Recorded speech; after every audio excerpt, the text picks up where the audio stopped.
자, 이번에는 더욱 합리적인 세상을 위해 법을 만드는 분을 모셔볼 차례죠. 오늘 입법자들, 그 주인공은 바로 이분입니다.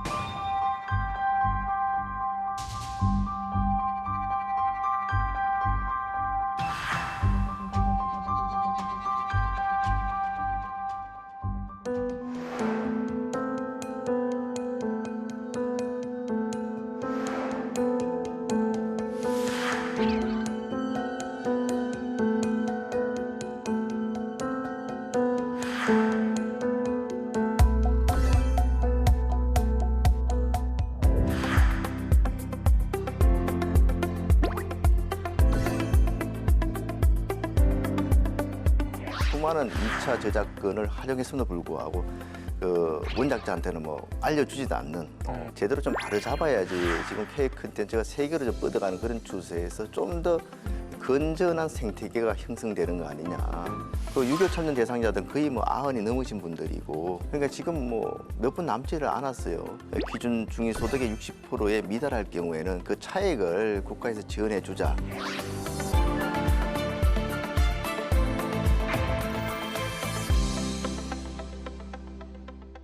대구에는 수많은 별들이 존재하죠. 그중에서도 단연코 빛나는 별이 있다면 바로 북구성일 겁니다. 예, 대구 북구 의뢰 김승수 의원 자리하셨습니다. 어서 오세요. 예, 안녕하세요. 반갑습니다. 반갑습니다.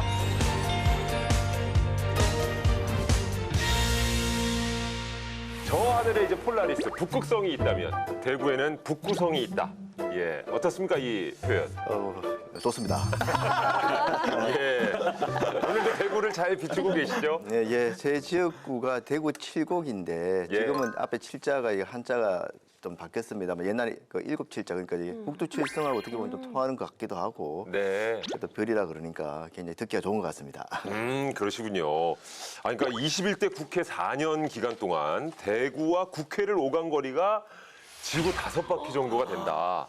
이런 얘기가 들리던데요. 이게 얼마나 진짜 이렇게 부지런히 오고 가신 거예요? 거의 뭐 일주일에 몇 차례 대구 또 서울을 이제 KTX 왔다 갔다 하다 보니까 이게 누적 그 키로 수가 그 정도 된 것 같은데 아마 대부분의 지역구 의원이 조금의 차이는 있습니다만 뭐 거의 뭐 저 정도 이렇게 활동들을 하지 않을까 싶습니다.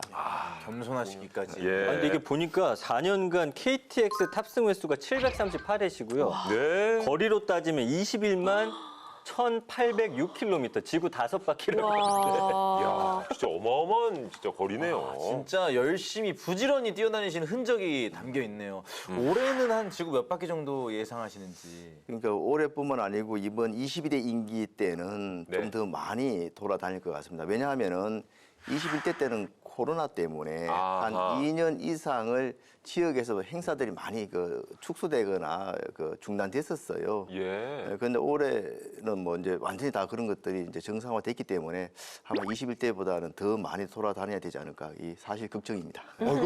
야, 이 기록이니까 코로나 시국인데도 불구하고 이렇게 하신 예, 거면. 그렇죠. 예, 예. 오, 대단하시네요. 그렇게 이제 쉼없이 또 대구와 서울을 왔다 갔다 하시면서도 또 지역 구민들한테 또 큰 선물도 많이 하셨더라고요. 그중에 이제 수영장이 있는 공공체육시설이 지역구 최초로 유치를 하셨는데 그게 바로 우리 김승수 의원님이 하신 거라고 합니다. 맞죠? 예, 그렇습니다.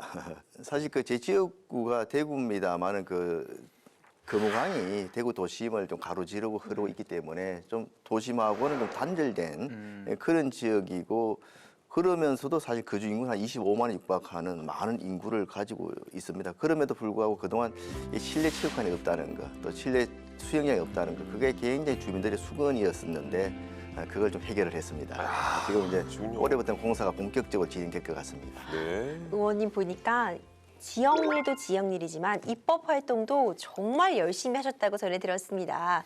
21대 국회에서의 의원님의 입법 활동, 그 키워드를 꼽자면 코로나19와 K 콘텐츠라고 볼 수 있을 것 같은데 여러 통과법들 가운데 의원님 가장 기억에 남는 법안 어떤 것이 있을까요? 그 몇 가지 법안들이 있습니다만은 사실 아까 K 콘텐츠 경쟁력 강화를 위한 그런 여러 가지 법안들을 좀 제출했습니다. 특히 이제 K 드라마 또 K 팝도 있지만 K 콘텐츠 중에 또 뮤지컬이 상당히 또 각광을 받고 있는 거 아니겠습니까? 그래서 뮤지컬이 그동안은 별도 장르로 이렇게 좀 구분이 안 되고 연극에 이렇게 좀 포함되어 있었는데 뮤지컬을 별도 장르로 이렇게 좀 뽑아내는 공연법 개정안 이게 또 기억에 남고요. 이 문화 쪽은 아닙니다만 우리가 119 출동하는 횟수가 굉장히 많은데 어떨 때 보면은 앞에 차량이 딱 가로막고 있어가지고 구급 차량이 제대로 이게 진행을 못하는 경우가 있습니다. 예. 근데 거기에 대한 이게 처벌 규정이 없었는데 119 차량을 이유 없이 이렇게 가로막는 경우에 처벌할 수 있는 그런 규정도 제가 이게 통과를 시켰는데 좀 그 기억에 남는 것 같습니다. 예. 야, 이렇게 정말 어떻게 보면 다 공감이 되는 법안들을 발의해 주셨고, 근데 반대로 이건 좀 아쉬웠다, 안타까웠다 하는 법안이 있으실까요? 사실은 뭐 여기 계시는 분도 다 이게 문화 산업, 문화 콘텐츠에 그 종사하고 있는 거 아니겠습니까? 근데 이쪽 분야가 아직까지는 계약 관계라든지 이런 부분에 있어서 굉장히 불공정한 계약에 특히 창 제작자들이 고통을 받는 경우가 많이 있습니다. 예. 그래서 이런 부분을 좀 이렇게 공정하고 투명하게 하는 그래서 상당히 좀 사회적으로 좀 의뢰에 위치해 있는 분들을 좀 보호하는 그런 법안이 이제 문화산업공정유통법인데 그게 이게 잘 이게 진행이 되다가 좀 부처 간의 이견이라든지 또 일부 이제 그 우리 창작자들의 좀 바뀌는 데 있어가지고 좀 그 우려 요소 뭐 이런 것들 때문에 통과가 안 된 게 있습니다. 그게 좀 아쉽습니다. 그렇군요. 자, 그렇다면 22대에 주목하고 있는 김승수 의원의 법안들 살펴보도록 하겠습니다. 전 팀장 준비됐죠? 네, 법안 타이틀은 이렇게 정해 봤습니다. 김승수 의원님의 명품 인생을 사는 법. 이거 굉장히 힘나는데요. 명 강의가 펼쳐질 것 같습니다. 그러니까 명품 인생을 사는 법. 첫 번째 법안은 뭡니까? 자, 우리들의 명품 인생을 열어갈 김승수 의원님의 첫 번째 법안은 더 이상의 검정 고무신은 안 돼. 바로 문화산업공정유통법 개정안입니다. 이 만화 검정고무신. 예. 기리 씨도 이거는 알고 있죠? 검정고무신. 예, 그렇죠. 너무 익숙하고 우리 기영이 아닌가요? 맞아요. 맞아요. 네, 우리 기영이의 그 머리카락.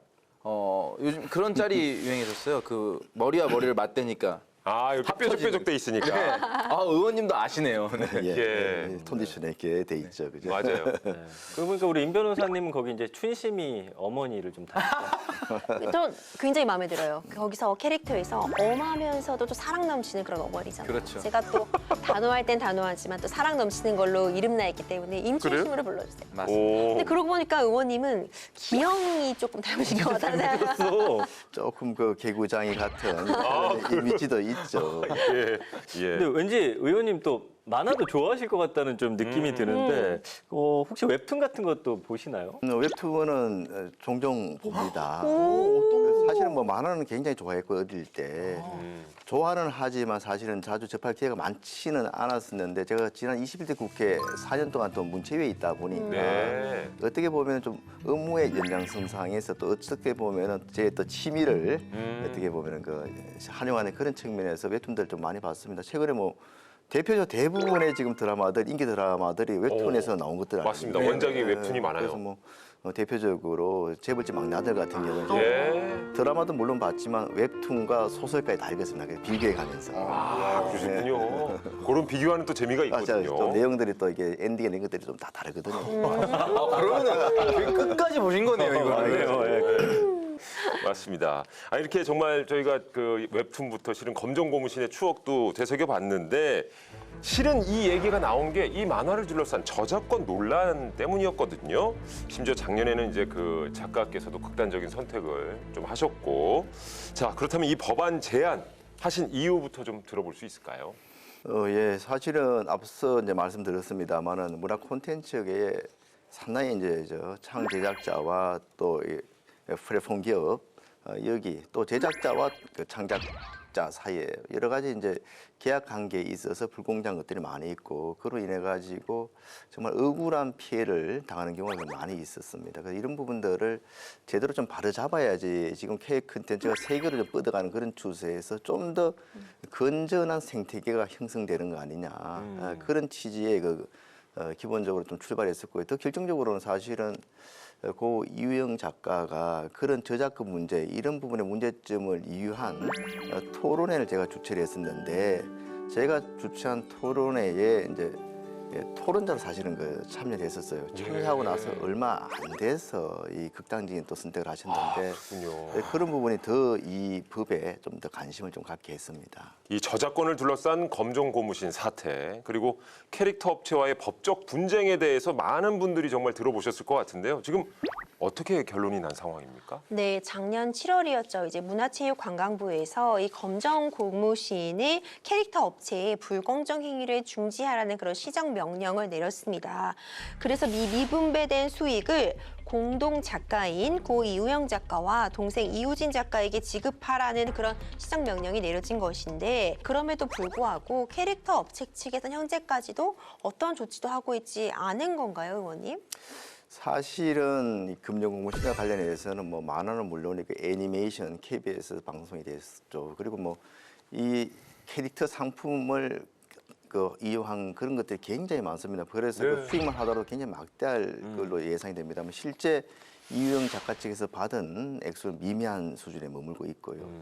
이런 불공정한 계약에 대해서 2차 저작권에 대해서는 전부 다 이게 업체 측에서 갖고 가는 걸로 되어 있었기 때문에 추가적으로 수많은 2차 저작권을 활용했음에도 불구하고 그 원작자한테는 뭐 알려주지도 않는 그런 사태들이 굉장히 뭐 대부분이었습니다. 그래서 이 당초 계약 관계가 워낙 불공정하기 때문에 이우영 작가 측에서는 원천 무효를 좀 이렇게 희망을 했습니다만은 1심 재판 결과는 일부 승소, 일부 패소 뭐 이런 식으로 지금 판결이 났었어요. 그래서 실질적으로 그 지금부터 특정 시점부터 그 이후 시점까지는 계약 관계가 해지됐기 때문에 저작권을 다시 찾아왔습니다만은 일부 이제 저작권을 위반했다는 그 부분에 대해서는 오히려 한 7천여만 원, 7,400만 원인가요를 이우영 작가 측에서 또 업체 측에다가 지불해야 되는 그런 판결이 나왔고요. 그래요? 그리고 이제 문체부에서 당초 법원 판결 나기 전에 부당한 그런 계약 관계나 행위에 대해서 시정 명령을 하고 시정 명령대로 이게 조치를 안 할 경우에는 과태료를 물리도록 되어 있었는데 사실은 시정 명령에 따라 하다 보면 그게 수억 원씩의 이제 그 돈이 드는 반면에 과태료는 뭐 불과 몇백만 원만 내면 되기 때문에 그래서 그 시정 명령에 대해서 아무런 조치도 하지 않고 있고 과태료만 일부 납부한 걸로 그렇게 알고 있습니다. 너무 몰랐던 안타깝네요. 일이었어요, 네, 정말. 네. 네. 생각보다 훨씬 더 안타깝네요. 아니 이 검정 고무신 얘기하다 보니까는 이 구름빵 동화도 생각이 납니다. 예. 이게 4천억이 넘는 부가가치를 창출했는데 이 불평등한 출판 계약 때문에 그 동화 작가분은 2천만 원 정도 수익이 전부였다고 합니다. 이게 웬일입니까? 실은 우리 집 아이들도 정말 좋아했었고 그래서 책이 닳도록 저도 읽어줬던 기억이 나고 영상으로도 많이 접했고 그리고 검정 고무신 정말 국민 만화라고 할 정도로 정말 많은 분들의 사랑을 받았는데도 이런 처지를 당했다? 그럼 다른 작가분들의 처지는 어떨지 궁금하네요. 그렇습니다. 어떻게 보면 굉장히 이게 성공한 작가. 그래서 이게 예. 이우영 작가 가족들도 안타깝게 말씀하시는 것들이 주변에 특히 이우영 작가 부인의 그 자녀분들은 굉장히 돈을 많이 번 걸로 이렇게 오해를 하고 있다는 것도 전혀 뭐 오히려 뭐 생활고에 쪼달리고 있는데 구름빵 같은 경우에도 마찬가지입니다. 뭐 신인 작가였기 때문에 일방적으로 좀 끌려갈 수밖에 없는 그런 계약을 하다 보니까 또 그렇게 또 이어진 거죠.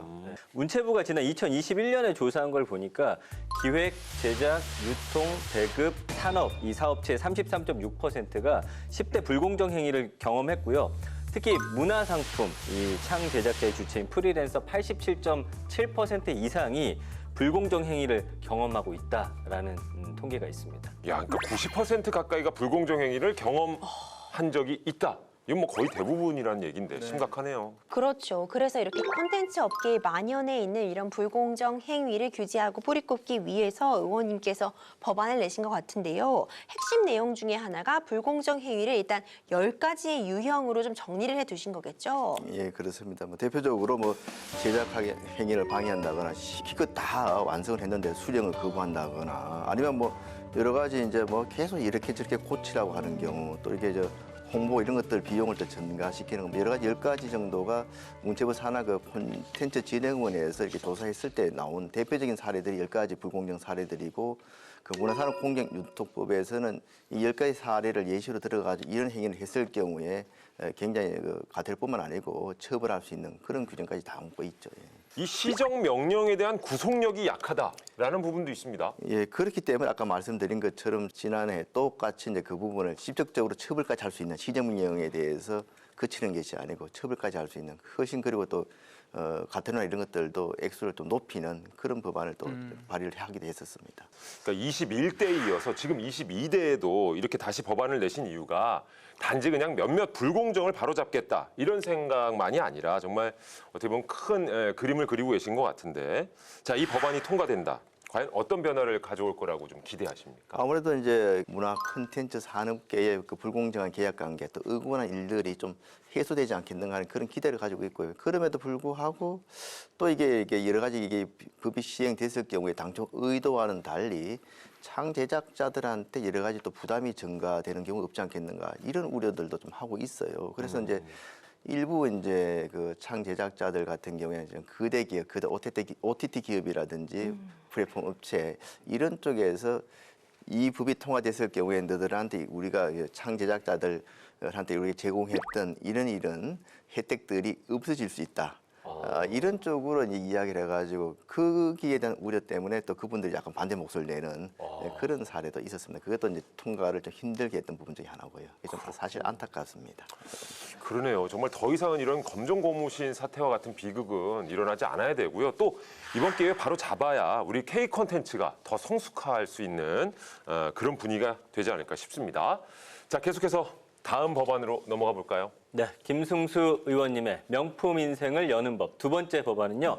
국가 유공자의 품격 있는 삶을 위해 이 바로 보훈수당 현실화법으로 21대 국회에서 이 관련 법안 4건을 발의하신 적이 있습니다. 그리고 역시 22대 국회에서도 다시 발의를 예. 하시는 거고요. 특별히 이렇게 관심 갖고 애정을 좀 쏟는 이유가 있으실까요? 사실은 보훈 관련 사법은 이미 발의를 했습니다. 대부분의 이 혜택을 받는 대상자분들이 그 6.25 참전 대상자들 거의 뭐 90이 넘으신 분들이고 월남전 참전하신 분들도 거의 70대 후반.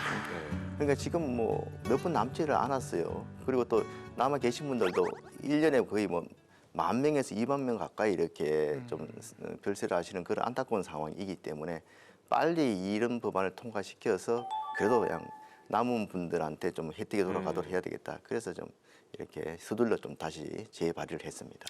그러시군요. 사실 이 모든 법안들이 소중하지만 이 의원님들께는 아무래도 1호 법안이 좀 특별한 의미가 있을 것 같은데. 확실히 그러시겠죠, 정말. 그렇죠. 그래서 이제 네. 제 1호 22대 국회 1호 법안으로 이 법들을 제출을 했고요. 그 호국 본회의 달을 맞아가지고 6월 달에 현충원을 참배할 기회가 있었고 월남전 참전 용사의 그 묘비 앞에 이제 명패를 이렇게 가족이 만들었는데 아마 그 미망인인 것 같아요. 그래서 세 자녀가 있고 이렇게 쓴 것들 보니까 어머니로서 하여튼 끝까지 책임을 다하고 당신 곁에 가겠다 이런 그 묘비명을 봤는데 그런 돌아가신 분은 말할 것도 없고 또 유족들 같은 경우에도 얼마나 좀 안타까웠습니까? 그런 분들에 대해서 그런 분들 희생에 대해서는 우리가 정당한 보상을 해주는 것이 국민의 도리 아니겠습니까? 네, 2023년 4월 기준으로 보니까 생존해 계신 6.25 참전 유공자가 총 38,559분이셨습니다. 2004년 4월 말에 자료를 보니까 그때 당시에서는 24만 1,500명이 살아 계셨었거든요. 10년 사이에 10분 중에 8분이 안타깝게도 세상을 떠나신 거죠.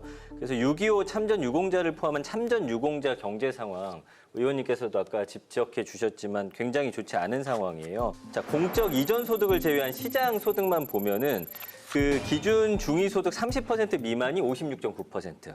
그리고 중위소득 50% 미만이 12.3%. 한마디로 빈곤층이 무려 69.1%에 달한다는 그런 이야기입니다. 그리고 평균 연령이 2018년에 보니까 87세였거든요. 네. 그러니까 아무리 낮게 잡아도 현재는 90세를 훌쩍 넘으셨다. 이렇게 좀 추정할 수 있을 것 같습니다. 야, 90세 이상이라면 진짜 이게 여유 있는 시간이 아닙니다. 네. 그래서 법안을 또 서둘러 또 내신 것 같은데 그렇죠. 네. 핵심 내용을 좀 소개해 주세요.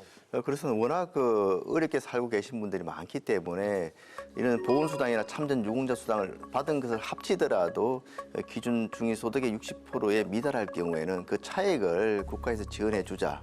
최소한 중위소득의 한 60% 정도는 저희가 지금 국가에서 책임을 지고 지원을 해서 그나마 좀 인간다운 생활을 할 수 있도록 해야 되는 것이 아닌가. 그래서 그런 취지에서 이렇게 발의를 하게 되었습니다. 예. 그렇군요. 의원님 법안을 보니까요. 생활조정수당, 부당 의무자, 전면 폐지에 관한 내용도 담겨 있던데요. 이 부분도 따로 이렇게 명시해 두신 이유가 있으실까요? 최근 들어가지고 우리 국가 유공자뿐만 아니고 일반 가정에서도 보면은 실제 그 자녀 그러니까 부자 관계나 뭐 가족 관계 있다 하더라도 따로 살면서 전혀 부양 의무를 부담하지 않는 분들이 많이 있지 않습니까? 그런데 그런 게 이제 법상으로는 혜택을 못 받는 경우가 많아서 안타까웠는데 이런 부분들 그런 가족 관계가 있다 하더라도 실질적으로 부양 의무를 하지 않는 그런 가정에 대해서는 지원을 해주자는 그런 취지의 근거 조항들을 마련해서 저도 또 발의를 했습니다. 미국만 해도 국가 유공자에 대한 예우가 좀 남다르잖아요. 뭐 영웅 중에 영웅으로 칭송을 받는데 뭐 해외는 어떤지도 좀 잠시 소개를 좀 해주실까요? 미국 같은 경우에 앞서 한 280만 원 정도 월 수당을 받는다고 말씀드렸습니다만 그것도 그거지만 실제 많은 미국 시민들이 국가 유공자에 대한 예우들 보면은 뭐 비행기 타면은 뭐 이코노미를 타더라도 그냥 1등석 자리를 양보해 준다거나 예. 어떤 뭐 식당에 들어가도 국가 유공자나 참전 유공자나 그러면 좋은 자리나 이렇게 양보해주고 아예 뭐 이게 음식값도 안 받는다거나 그런 국민의 의식 수준도 굉장히 또 중요하다고 생각을 하고요. 국가의 유공자들에 대한 그런 담당 부서의 인원 수라든지 또 실질적인 보훈 예산 이런 것들이 우리나라와 비교해 봤을 때 상대적으로 굉장히 높은 편이고 우리는 아직까지 그런 측면에서는 이게 좀 보훈 중진국 수준도 아직까지 못 올라가 있는 거 아닌가 싶은 생각이 듭니다. 야, 우리나라도 이 법안이 통과가 된다면 정말 유공자분들의 남은 생애 그래도 조금이나마 좀 위로가 될 수 있으면 좋겠다는 생각이 드는데 정말 어떤 기대감을 좀 갖고 계세요? 사실은 유공자들에 대해서는 그나마 남은 여생을 좀 품이 있는 품격이 있는 그런 여생을 보낼 수 있도록 한다는 게 근본적인 목적이지만 국가 유공자에 대한 제대로 된 예우를 우리가 보여드려야지 사실은 자라나는 청소년들이라든지 우리 후세들도 정말 나라를 위해서 목숨을 바칠 아니면 뭐 진짜 이게 최선을 다할 그런 마음을 갖게 하는 거 아니겠습니까? 네. 그렇죠. 그런 측면에서 봤을 때도 특히 우리나라는 아직까지도 이 분단 국가고 굉장히 사실은 국가 안보가 위협받고 있는 그런 나라이기 때문에 그런 외국심의 고취를 위해서도 이런 보훈에 대해서는 제대로 좀 저희가 틀을 갖춰 나가야 된다고 생각을 합니다. 맞습니다. 우리가 말로만 영웅이라고 지켜 세울 것이 아니라 정말 그에 맞는 대우를 해주는 것 이것이야말로 정말 선진국의 품격이 아닐까라는 생각을 해보게 됩니다. 22대에선 정말 좋은 결실 빨리 맺기를 기대해 보겠습니다. 네, 의원님 오늘 의미 있는 법안들 여러 가지 설명해 주셨는데요. 21대 국회에서는 이 하천법에 대한 애정도 굉장히 크셨다고 전해 들었습니다. 낚시 관련한 내용이 포함되어 있었던 것 같은데 이번 국회에서도 이와 관련해서 이제 진행되는 부분이 있을까요? 예, 낚시 애호하시는 동호인들이 거의 1,000만에 육박한다고 말씀들을 하시는데 기존의 낚시와 관련된 여러 가지 법규들이 좀 규제 일변도로 돼 있어가지고 크게 폭발적으로 증가하는 낚시 애호인들이 아주 좀 원활하게 낚시 활동을 즐길 수 있는 그런 부분이 상당히 좀 미흡합니다. 그래서 실질적으로 환경에 나쁜 영향을 미치지 않은 그런 개량화된 미끼라든지 이런 부분들은 좀 규제를 좀 완화하고 낚시 금지 구역 이런 부분들도 조금 더 선별적으로 좀 조정을 하고 뭐 이런 것들 관련되는 법들을 21대 국회 때 제출했었는데 하천법도 그 중에 하나고요. 그래서 좀 환경에 크게 영향을 주지 않는 부분 오히려 보면은 합리적인 규제를 통해서 친환경적인 낚시 활동을 즐길 수 있는 그런 법안들을 22대 국회 때에도 좀 확실히 통과될 수 있도록 노력할 계획으로 있습니다. 그렇군요. 이 레저 스포츠, 특히 국민 레저 스포츠라고 하면 이제 등산도 있었지만 낚시가 굉장히 또 인기가 높아졌거든요. 그래서 뭐 과거에 남자 혼자 가는 게 아니고 지금은 가족끼리 여성분들도 많이 낚시를 즐기고 있고 얼마 전에 사실은 장애인들 시각 장애를 가진 장애인들이 낚시 체험하는 그런 행사도 있었습니다. 작년에는 저와 또 이게 동료 국회의원이 김예지 의원도 같이 한번 참여를 한 적도 있었는데요. 전혀 이거는 뭐 불가능하거나 이게 할 수 없다고 생각했던 그런 낚시들, 장애인들 입장에서 낚시 어떻게 하겠냐 그런 선입견을 갖고 있는데 네. 정말 체험했던 그런 시각 장애인들이 굉장히 즐거워하고 신기해하고 이 손도 감촉은 더 훨씬 더 예민한 거 아니겠습니까? 예. 그래서 영역을 그런 뭐 장애인들뿐만 아니고 노약자, 여성 또 어린이 어떻게 보면 가족 그런 레저 스포츠로서 활성화시키면 여러 가지 또 국민들의 그 정서를 좀 이렇게 함양한다 그럴까요? 이게 이런 데도 좋게 도움이 되지 않을까 싶습니다. 그렇군요. 그래서 이 법안 또한 다시 이제 발의할 계획을 예, 그렇습니다. 갖고 계십니다. 예, 확실히 낚시에도 좀 개인적으로도 관심이 있으신 것 같은데요, 의원님께서. 아주 즐기는 그런 편은 아니고요. 어릴 예. 때야 뭐 저도 시골에서 자랐기 때문에 낚시를 좀 해봤고 또 이제 문체에 있으면 앞서 말씀드린 것처럼 그 장애인들하고의 체험 행사 또 다른 그 낚시인들하고의 그런 행사 이런 데 참여하면서 새롭게 좀 낚시를 좀 접하고 있습니다. 네, 그러시군요. 호부 해보셨어요, 임주혜 변호사는? 저도 뭐 그냥 어디 여행 가고 이럴 때 어. 낚시 체험 이런 수준인데 아이들도 함께하면 너무 좋아하고 아, 그럼요. 또 이게 작은 거로 잡히면 이 손맛이 그렇지. 또 짜릿하잖아요. 예, 이 일낚시는 진짜 이렇게 쫙 던지면 이게 쫙 달아가가지고 이렇게 끌어올리는 재미가 있는데 그게 저는 그 타이밍을 못 맞춰가지고 그냥 손으로 이렇게 던져봤던 그 정도로. 근데 좀 요새 워낙 많이들 즐기시니까 예, 또 이런 관련 법안이 생기는 것도 굉장히 좋겠다라는 생각이 듭니다. 자, 이렇게 해서 저희가 낚시 관련 하천법까지 살펴봤는데요. 우리 김승수 의원님과 함께한 소감이 또 어떠세요, 우리 세 분은? 소감을 제가 또 삼행시로 한번 해볼게요.